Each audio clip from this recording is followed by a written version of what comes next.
Hello नमस्कार दोस्तों, स्वागत है एक बार और हमारी इस वीडियो में आपका। दोस्तों आज की इस वीडियो में हम बात करने वाले हैं टेक्नीशियन ग्रेड थर्ड यानी आईटीआई स्टूडेंट के लिए जो एग्ज़ाम का सिलेबस निकला है रेलवे में वो किस प्रकार रहने वाला है। ठीक है दोस्तों, तो अगर आप डिप्लोमा के हैं तो आप कमेंट कर सकते हैं कि सर हमारे लिए भी सिलेबस बता दीजिए। तो दोस्तों अगली वीडियो आपके लिए आएगी। ठीक है दोस्तों, बात की जाए आईटीआई वालों के लिए तो आईटीआई वालों दोस्तों ये सिलेबस रहने वाला है जो मैं आपको डिटेल में बताने वाला हूँ। ठीक है, तो वीडियो को लास्ट तक देखिएगा। आप वीडियो पसंद आए आपको तो एक लाइक करना है, चैनल को सब्सक्राइब नहीं किया आपने सब्सक्राइब करके बेल आइकन प्रेस कर दें ताकि आने वाले वीडियो की नोटिफिकेशन आपको टाइम पर मिलती रहे। ठीक है दोस्तों हो सके तो ये जो मैं बता रहा हूँ आपको इसको नोट डाउन कर लीजिए किसी पेज पर।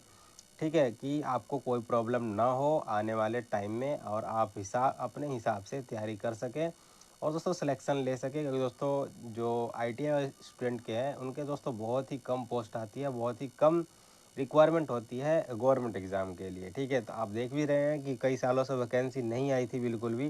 दोस्तों अब जाके वैकेंसी आई है तो आपको छोड़ना नहीं है, टाइम ख़राब नहीं करना है और अच्छे से पढ़ाई करनी है आपको। ठीक है, तो सबसे पहले दोस्तों बात की जाए तो इस तरह से आपका सिलेबस रहने वाला है। तो मैथ में आपके 25 नंबर के क्वेश्चन आएंगे, 25 क्वेश्चन आएंगे 25 नंबर के। इसी तरह रीजनिंग में आएंगे 25 क्वेश्चन 25 नंबर के। जनरल साइंस यानी 40 नंबर के आएंगे और 40 क्वेश्चन आएंगे। और जनरल अवेयरनेस यानी 10-10 नंबर के ये भी आएंगे, 10 नंबर के आएंगे। ठीक है, 10 क्वेश्चन 10 नंबर के। दोस्तों इस पे आपको ज़्यादा ध्यान नहीं देना है। हो सके तो जो करंट में चल रहा है, करंट अफेयर्स आप सुबह सुबह जो आती है, आपका चैनल को किसी सब्सक्राइब कर लीजिए करंट अफेयर्स वाले को। उसको आप पढ़ेंगे तो हो सकता है कि 2-4 क्वेश्चन मिल जाए और आपका जो 2-4 क्वेश्चन भी आप कर लेते हैं तो आपकी अच्छी बात है। ठीक है, तो ज़्यादा इसमें आपको टाइम ख़राब नहीं करना है क्योंकि दोस्तों ये बहुत बड़ा सिलेबस है, आप इसको करते करते परेशान हो जाएंगे। तो आपको मैं सिंपल सा तरीका बता रहा हूँ कि किसी करंट अफेयर वाले चैनल को, जो अच्छा चैनल है, उसको सब्सक्राइब कर लीजिए, वहाँ से आप इसको पढ़ लेंगे। तो 4 क्वेश्चन भी अगर आप एग्ज़ाम में कर लेते हैं तो आपके दोस्तों पास होने की संभावना जो है बढ़ जाएगी। ठीक है, अब दोस्तों मेन आपका टॉपिक आता है कौन सा, जनरल साइंस। यहाँ पे दोस्तों आपके 40 नंबर के क्वेश्चन जो है पूछे जाएंगे। तो दोस्तों ये भी बहुत बड़ा सिलेबस है, लेकिन आपको बताया जाए कि 10वीं तक जो भी आपने पढ़े है, फिजिक्स फिजिक्स पढ़ी है, केमिस्ट्री पढ़ी है, बायो पढ़ी है, वो सारी चीज़ें आपको पढ़ लेनी है। ठीक है, वो सारी चीज़ें पढ़ने के बाद आपको आईटीआई का जो सिलेबस होता है WCS वाला, वर्कशॉप कैलकुलेशंस एंड साइंस वाला, वो भी आपको कवर कर लेना है। तो दोस्तों वहाँ से नंबर आपके 2 या 4 क्वेश्चन ज़रूर आएंगे वहाँ से। और दोस्तों 10वीं का सिलेबस जो है वो तो आएगा ही आएगा, इसलिए वो भी आप कवर कर लें। वहाँ पे ज़्यादा आपको ध्यान देना है। ठीक है दोस्तों, तो 2 चीज़ें मैंने बता दी आपको, कहाँ पे ध्यान देना है, कहाँ पे ध्यान नहीं देना है। ठीक है, आगे दोस्तों देखिए जनरल इंटेलिजेंस एंड रीजनिंग। दोस्तों 25 नंबर के आएंगे, 25 क्वेश्चन आएंगे। दोस्तों जो पहले से तैयारी कर रहे हैं उनका दोस्तों फ़ायदा हो जाएगा इसमें, क्योंकि दोस्तों उन्होंने रीजनिंग पहले कर रखी है। और रीजनिंग दोस्तों सिलेबस इसका सेम ही रहता है, एसएससी ले लीजिए, आरआरबी ले लीजिए। ठीक है, ये सारी चीज़ों में सिलेबस जो है रीजनिंग का सेम रहता है और मैथ का भी सेम रहता है। तो दोनों 25-25 नंबर के आएंगे, 25-25 क्वेश्चन। तो आपको बताऊंगा कौन कौन सा इसमें टॉपिक यानी सिलेबस पूछा गया है। तो देखिए यहाँ पे दोस्तों मैंने आपको पहले बता दिया कि एग्ज़ाम पैटर्न किस तरह रहने वाला है। 100 क्वेश्चन आएंगे। ठीक है, 90 मिनट का आएगा, 1/3 मार्किंग रहेगी और मल्टीपल शिफ्ट में आपके एग्ज़ाम होंगे। ठीक है, सुबह शाम दोपहर इस तरह से एग्ज़ाम होंगे। और कम से कम दोस्तों आपको मिनिमम परसेंटेज जो है आपके 40% आपके होने चाहिए जनरल के लिए, ओबीसी के लिए 30%, एससी के लिए 30%, एसटी के लिए 25%। तो दोस्तों इतने तो कम से कम आपके आने चाहिए। दोस्तों कट ऑफ बाकी जाती है तो उसके हिसाब से सिलेक्शन होता है, लेकिन इतने आपके कम से कम होने चाहिए अगर आपको पास होना है तो कम से कम। ठीक है, लेकिन आपको इस पे नहीं जाना है। आप कम से कम 70 या 80 के बीच में अगर आप नंबर लाते हैं तो दोस्तों आप सिलेक्शन के उम्मीद कर सकते हैं आप। ठीक है, क्योंकि दोस्तों कंपटीशन हाई है। तो दोस्तों आप चलते हैं सिलेबस के ऊपर। सिलेबस आप हो सके तो नोट कर लीजिए, आपको मैं बार बार बता रहा हूँ क्योंकि दोस्तों सिलेबस जो है मेन होता है किसी भी एग्ज़ाम के लिए।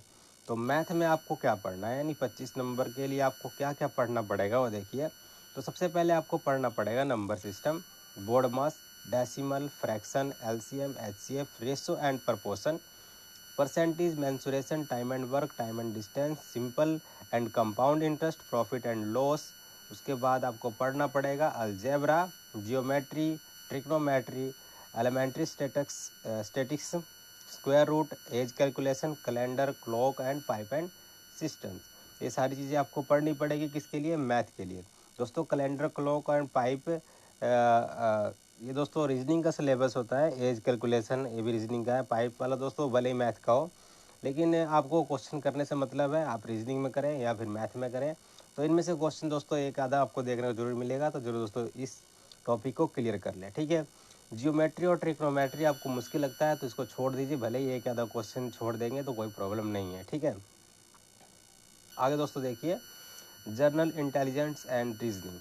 इसमें दोस्तों देखिए analogic, alphabetical, number series, coding, decoding, mathematical operation, relationship, syllogism, jumbling, Venn diagram, data interpretation and sufficiency, conclusion, decision making, similarity and difference, analytics, reasoning, classification, direction, statement, arrangement और अजम्पशन भी आपको पढ़नी पड़ेगी रीजनिंग के लिए, ठीक है। तो ज़्यादा बड़ा सिलेबस नहीं है रीजनिंग का, ये आप कर सकते हैं।